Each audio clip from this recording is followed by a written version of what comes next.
je suis obligé de réagir, surtout quand il s'agit de l'histoire d'Eli Pada.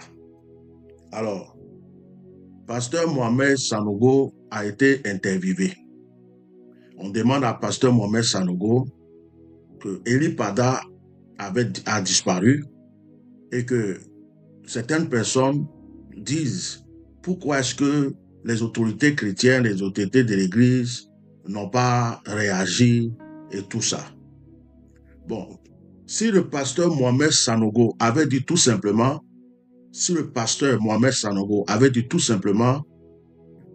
moi comme je n'avais pas personnellement, moi, c'est-à-dire pour dire que moi je ne voulais pas me mettre dedans parce que je ne savais pas de quoi il s'agissait. Bon, ça c'est lui qui l'a dit.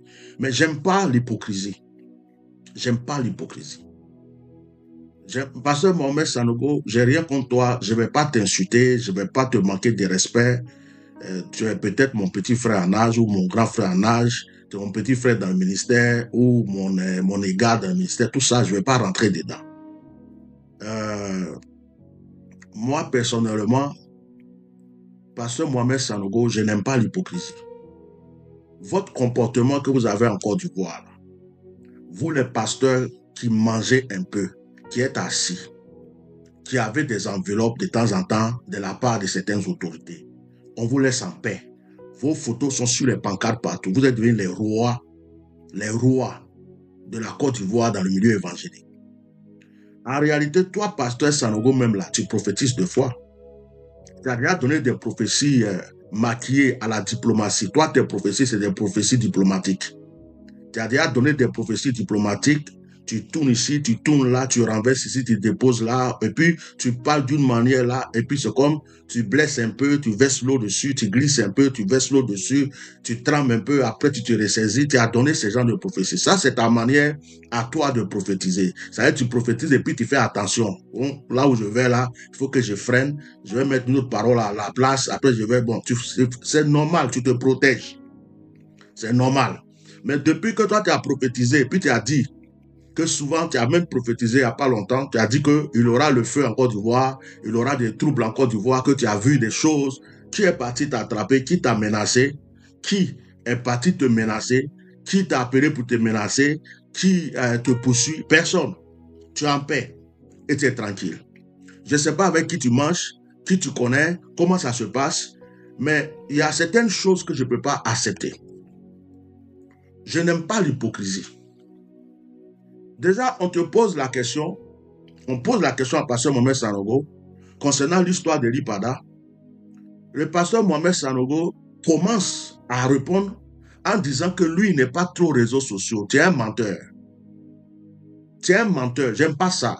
J'aime pas le mensonge. Donc, tu es l'un des plus grands hypocrites du corps de Christ. Tu es un menteur. Toi, tu n'es pas trop réseaux sociaux. Ça veut dire quoi? Ça veut dire que l'histoire d'Eli Pada, là, tu n'as pas été au courant? Que je ne suis pas, à vrai dire, je ne suis pas trop réseaux sociaux. Tu es toujours sur les réseaux sociaux. Tu fais des lives, tu fais des directs.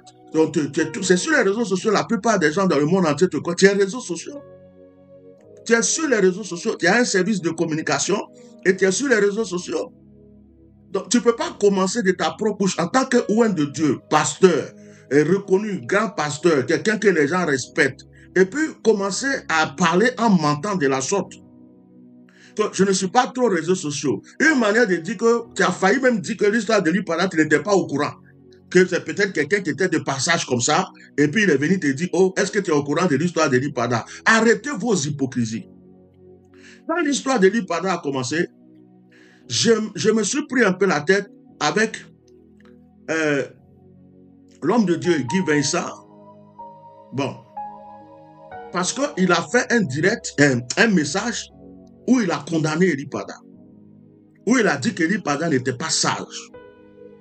Pendant qu'on était en train de lutter pour Eli Pada, je suis sorti et j'ai dit certaines paroles pour lui dire que non, ça ne se fait pas. Si vous ne pouvez pas aider les gens, vous les laissez. Parce que vous n'êtes pas mieux que les gens. Bon, après il y a eu des injures. Je sais que tu as des enfants qui vont venir après parce que la plupart de vos enfants sont très mal élevés. Ils pensent que vous êtes des dieux et que les autres hommes de Dieu ne sont rien. C'est comme ça, vous les avez envoûtés. La plupart d'entre eux, je ne dis pas toi, hein, peut-être, je dis vous comme ça pour parler de tout le monde. C'est-à-dire que la plupart de vos enfants-là, ils sont hypnotisés, ils sont peut-être envoûtés, c'est Dieu, vous êtes devenus Dieu pour eux. Ils ne font plus, c'est-à-dire pour eux, il n'y a plus d'hommes de Dieu qui existent sur la terre, à part vous. Vous avez pris la place de Dieu dans leur esprit. Donc souvent, quand on dit des vérités, ils sont là pour sortir juste pour insulter d'autres hommes de Dieu pour avoir la malédiction. Bon, si vous arrivez à les délivrer après, ça c'est votre problème. Mais les malédictions qu'ils prennent là, bon, après c'est leur vie.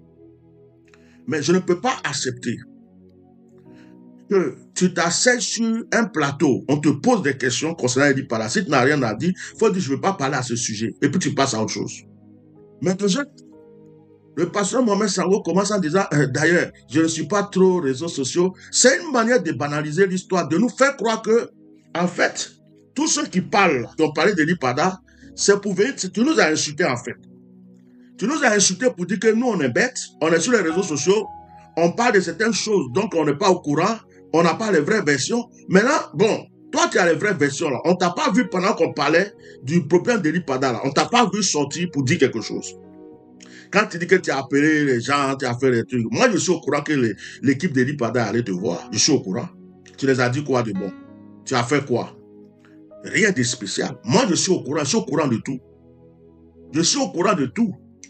Que les enfants de l'Ipada sont allés vers toi. Les enfants de l'Ipada sont allés aussi vers Guy Vincent. Les enfants de l'Ipada sont allés voir certaines autorités. Ils sont allés leur dire, aidez-nous pour notre papa. C'était leur devoir, ils sont allés vers vous. Ce n'est pas vous qui les avez appelés. Par respect pour vous, ils sont allés vers vous. Vous les avez fait quoi? Vous les avez aidés dans quoi? Vous avez fait quoi? Vous êtes assis dans vos bureaux, vous les avez écoutés. Bon, si vous avez besoin, bon, soyez sages. Pour le moment, ne faites pas de tapage, parce que cette histoire-là, vous avez fermé plutôt leur bouche. Vous avez plutôt fermé la bouche des enfants de l'Ipada. Vous ne les avez pas encouragés. Vous les avez fermé leur bouche. Vous avez dit de se taire. Vous avez dit aux enfants de l'Ipada de faire attention avec ce problème, de ne pas faire trop de bruit, que le problème vient d'en haut, que vraiment leur papa, là, de toute façon, il va revenir. C'est normal que les enfants de l'Ipada vous disent qu'ils ne savent pas où est leur papa. C'est normal quand vous avez demandé, est-ce que c'est comme si vous faisiez des enquêtes, ils ne savent pas qui vous êtes, vous travaillez pour qui? Si vous êtes de leur côté ou d'un autre côté. Hein?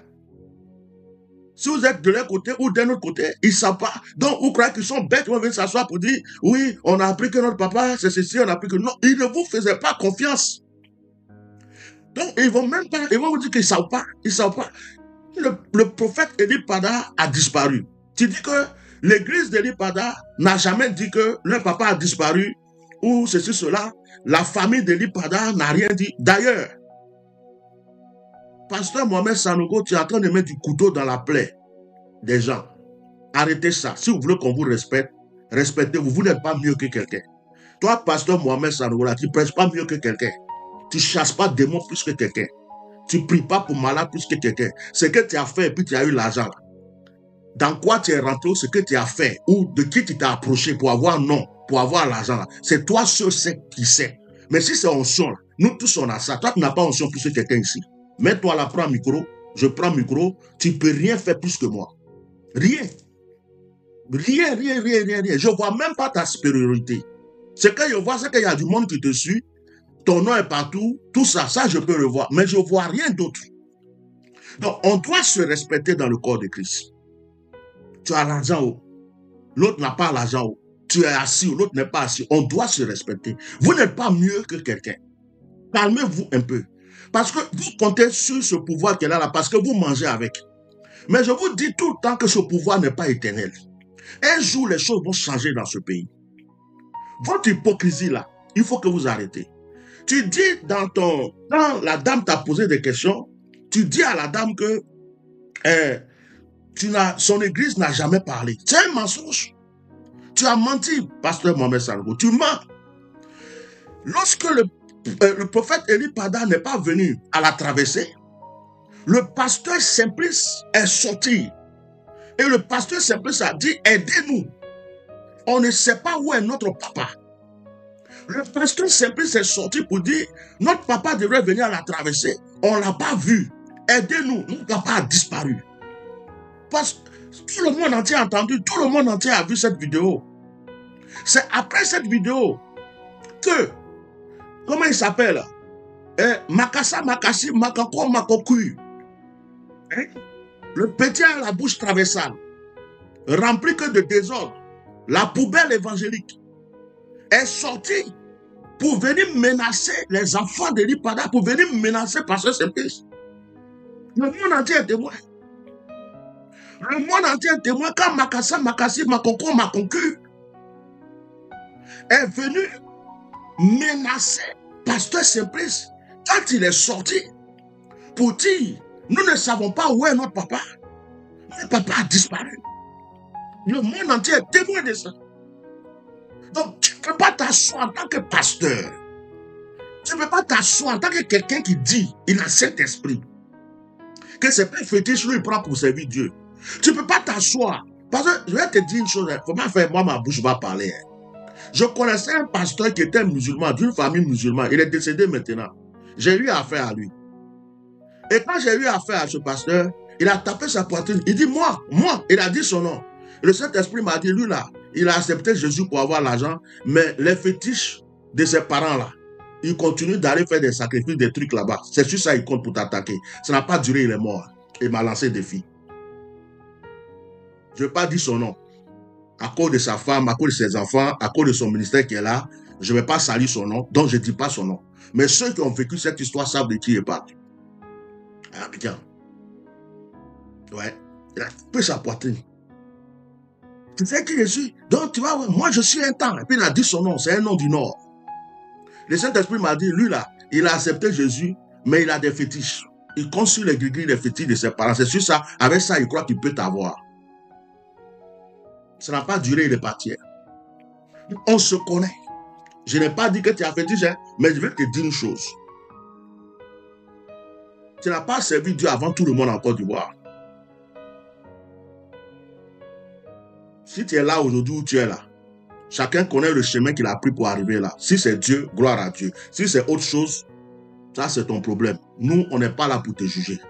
Mais tu n'es pas mieux que quelqu'un en Côte d'Ivoire. Tu portes caleçon, on porte caleçon. Tu pisses, on pisse. Tu chies, on chie. Tu n'es rien que quelqu'un. Rien.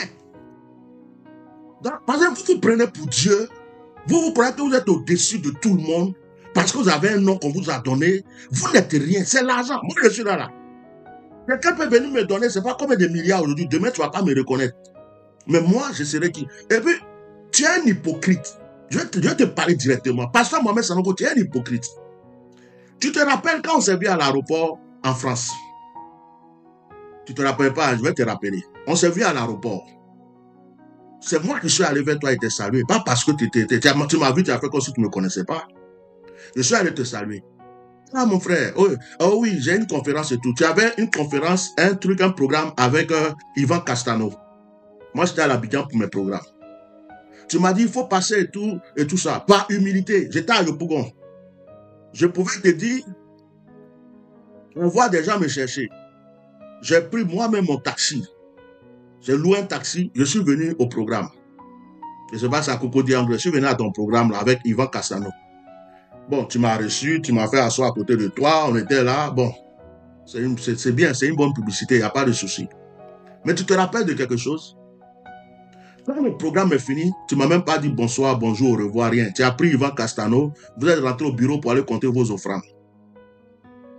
Tu as oublié qu'il y a un homme de Dieu qui a fait le même voyage que toi, qui vient d'arriver à Abidjan, qui est fatigué, mais qui a laissé son repos de côté, qui est venu t'honorer dans un programme. Je suis allé pour te dire au revoir. Je voulais juste te dire au revoir pour partir. Tes enfants spirituels, là, comme tu es devenu Jésus-Christ de Nazareth, moi, homme de Dieu, Bishop Melchisedec, je ne suis pas un nouveau converti ou quoi. Ils m'ont bloqué devant ton bureau.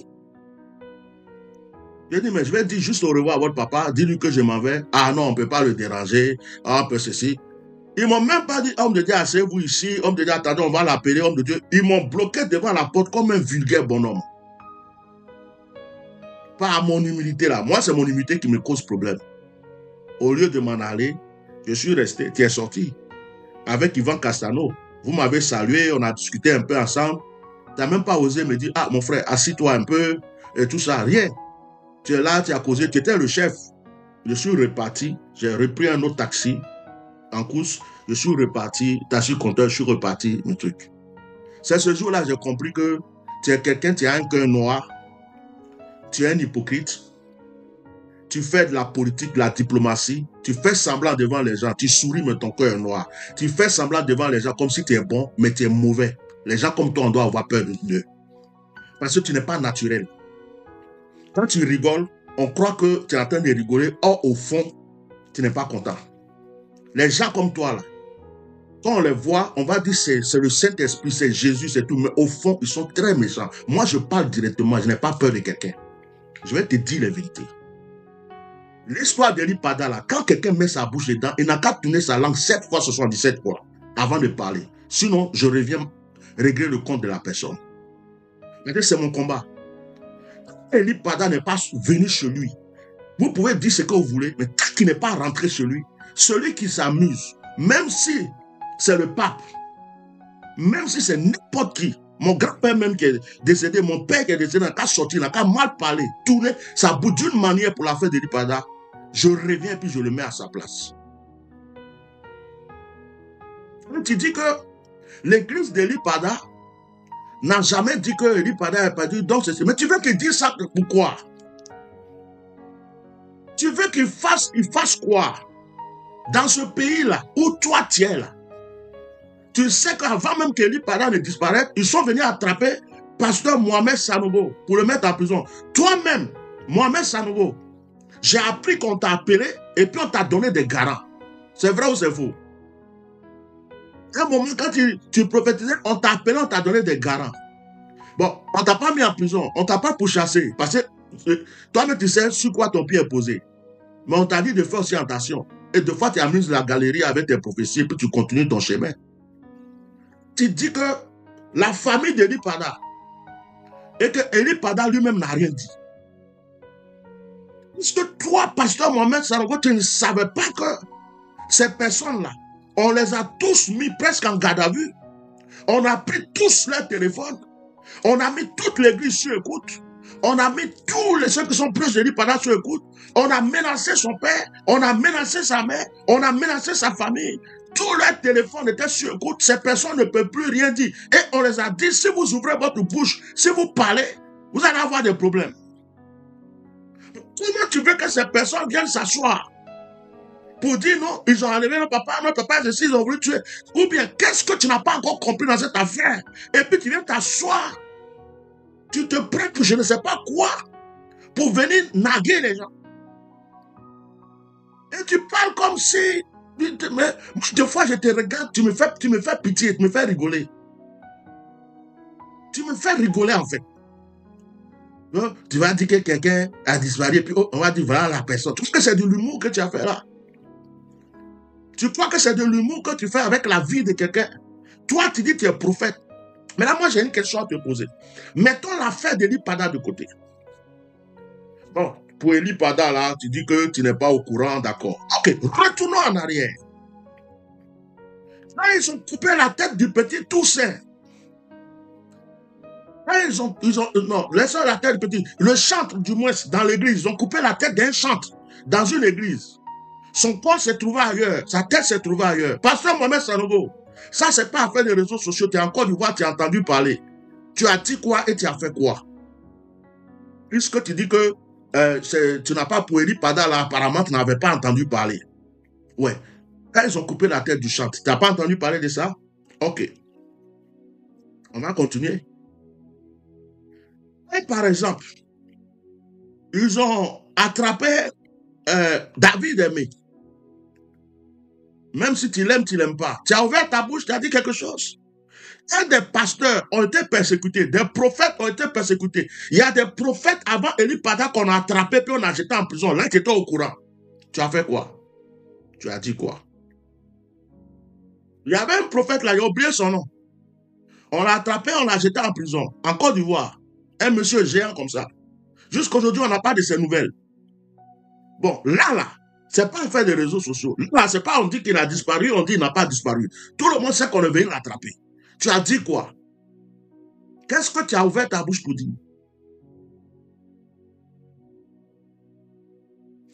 Quand les gens sont tués bêtement, quand on casse les maisons des gens, on coupe la tête des gens pour jouer au football, quand les gens souffrent dans ce pays, toi, pasteur Mohamed Sanogo, quel est le jour que tu as ouvert ta bouche pour défendre une cause? De soit un pasteur, un prophète ou un citoyen maltraité dans ce pays. Donc ferme ta bouche, tais-toi. Ferme ta bouche, tais-toi.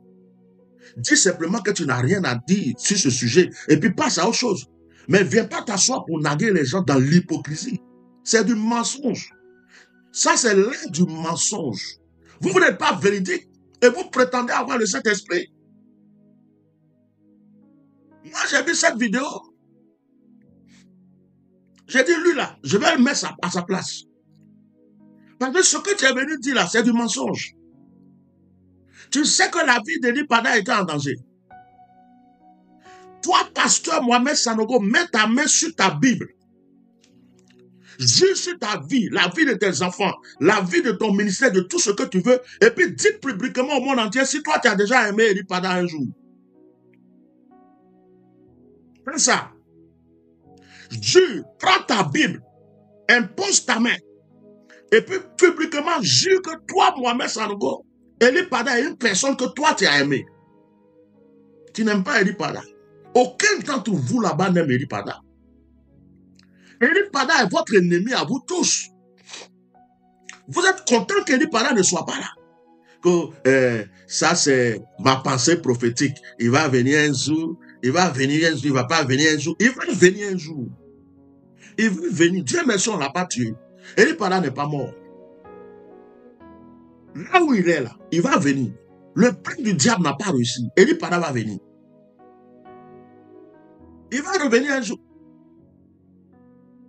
Vous croyez qu'il va mourir quelque part ailleurs. C'est pas, le plan de Dieu, c'est pas ça. Hein. Il va revenir. Et Dieu va faire son palabre, va finir son palabre et il va revenir. D'entre vous, Dieu Robert, Mohamed Sanogo, Guy Vincent, hein, Idriss Ouattara, vous tous qui vous parvenez des grands serviteurs de Dieu en Côte d'Ivoire là, lequel d'entre vous a convoqué une réunion, une prière pour son frère Eli Pada, même si vous ne l'aimez pas? Vous tous, vous êtes méchants. Vous tous qui dites que vous êtes des grands serviteurs de Dieu en Côte d'Ivoire, vous êtes remplis de méchanceté, d'égoïsme. Et puis vous êtes arrogants et orgueilleux. Trop orgueilleux. Ce que vous crachez, vous ne le vivez pas. Vous êtes fiers, arrogants, orgueilleux, menteurs, hypocrites, amour de l'argent. Vous êtes dans des clans. Vous n'avez que des clans pour manger, pour boire. Le peuple lui-même, là, vous les prenez pour des bêtes. La population, vous les prenez pour les bêtes. Et si un homme de Dieu n'est pas dans votre clan, si un homme de Dieu n'est pas dans votre clan, cet homme de Dieu n'est pas considéré comme un homme de Dieu pour vous. Vous êtes pire que le RHDP. L'esprit du RHDP là, l'esprit de Ouattara vous est rentré dans votre tête.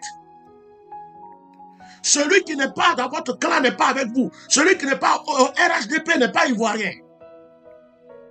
En Côte d'Ivoire, c'est le RHDP qui peut marcher. C'est le RHDP qui peut crier. C'est le RHDP qui peut insulter. C'est le RHDP qui peut voler. C'est le RHDP qui peut assassiner. C'est le RHDP qui peut voler le terrain des gens. C'est le RHDP qui peut faire quelque chose, couper tête et puis ils ne vont pas en prison. Et vous, les pasteurs, actuellement, qui êtes en Côte d'Ivoire, qui mangez, qui buvez, vous êtes engraissés. Vous avez tout ce que vous voulez dans votre clan là. On vous a tout donné. On vous demande de dire à vos fidèles de voter. Vos fidèles là, ils sont devenus comme des instruments que vous utilisez. Vous êtes là, vous vivez votre vie. Vous vous en foutez quand un autre pasteur souffre. Vous vous en foutez quand un prophète a des problèmes. Vous vous en foutez quand on casse l'église de quelqu'un. Vous vous en foutez de tout. C'est Makoso Kami que les gens attaquent, les gens accusent. Mais vous tous là, vous êtes pire, 10 000 fois pire que Makoso Kami. Parce que Makoso Kami, lui, il a gâté son nom en public. Mais vous, vous êtes cachés derrière. Vous faites comme si vous êtes bon. Mais vous êtes pire que Makoso. Vous êtes pire. Vous faites semblant, quand vous voyez, eh, lui là, il est bien, quand vous savez, oh, ma fille, ça va, tu sais, ah, des soi-disant saints, mais méchants. Alors, pour terminer, parce que je n'ai pas le temps à perdre avec ces gens, je voulais éclaircir les choses. Tu as parlé avec ses parents, tu as vu l'inquiétude de sa mère, tu as vu l'inquiétude de son père. Quand ses parents luttaient pour prendre un avocat, tu as vu ça? Est-ce que tu sais que le papa d'Eli Pada est parti plusieurs fois porter plainte, on l'a chassé de la police? Est-ce que tu sais qu'ils n'ont jamais accepté la plainte du papa d'Eli Pada? Pasteur Mohamed Sanogo. Est-ce que tu sais que des gens qui partageaient les vidéos d'Eli Pada, qui faisaient la propagande pour les vidéos d'Eli Pada, ont été menacés par des pasteurs comme toi? La police les a appelés. Il y a des gens qui ont été menacés. Il y a même d'autres que la police a attrapés pour envoyer en garde à vue. Parce qu'ils ont publié simplement les photos et les images de la disparition d'Eli Pada, les vidéos. Tu sais ça? Est-ce que tu sais que les gens étaient sur écoute? Est-ce que tu sais que le père est allé porter plainte plusieurs fois, on l'a repoussé? Tu as déjà entendu sa mère pleurer pour son fils? Tu as déjà entendu le père pleurer? Tu sais pourquoi ils ne sont pas sortis en public pour parler? Tu as parlé avec des gens. Tous ceux qui ont pleuré devant moi pour cette histoire d'Eli Pada, tu penses que c'est des comédiens? Les parents proches d'Eli Pada qui sont de loin comme de près, qui faisaient toutes les démarches pour retrouver leur fils. Si Eli Pada avait disparu, il a dit lui-même, il allait se mettre quelque part. Il ne pouvait pas dire à sa maman, maman, je me suis caché quelque part. Ce qu'on dit là, c'est que vous, les pasteurs, vous avez un clan de pasteurs qui voulaient le tuer. Et il y a d'autres membres du gouvernement aussi qui se sont joints, qui ont voulu tuer notre frère. Ils ne l'ont pas eu. Point. L'histoire est close. Donc, Dieu peut dire à quelqu'un, un prophète de ces terres. Pourquoi toi, Dieu ne te dit pas de tes terres aussi? Pourquoi Dieu ne te dit pas? Toi, tu es mieux que qui? Toi, tu parles mieux que qui? Et puis Dieu va dire, toi seulement, il faut parler. C'est lui, pendant Dieu va lui dire d'aller se taire. Et puis il va se taire pendant 1 an. Jésus lui-même ne s'est pas retiré pour jeûner pendant 1 an. Hypocrisie. Jésus lui-même ne s'est pas retiré pour aller jeûner pendant plus d'1 an. Et Dieu va dire à un de ses serviteurs, il faut te taire. Pendant que Dieu peut dire à un serviteur de se taire, tu mens tellement que ton mensonge est visible. Ferme ta bouche un peu. Tu es obligé de parler dedans.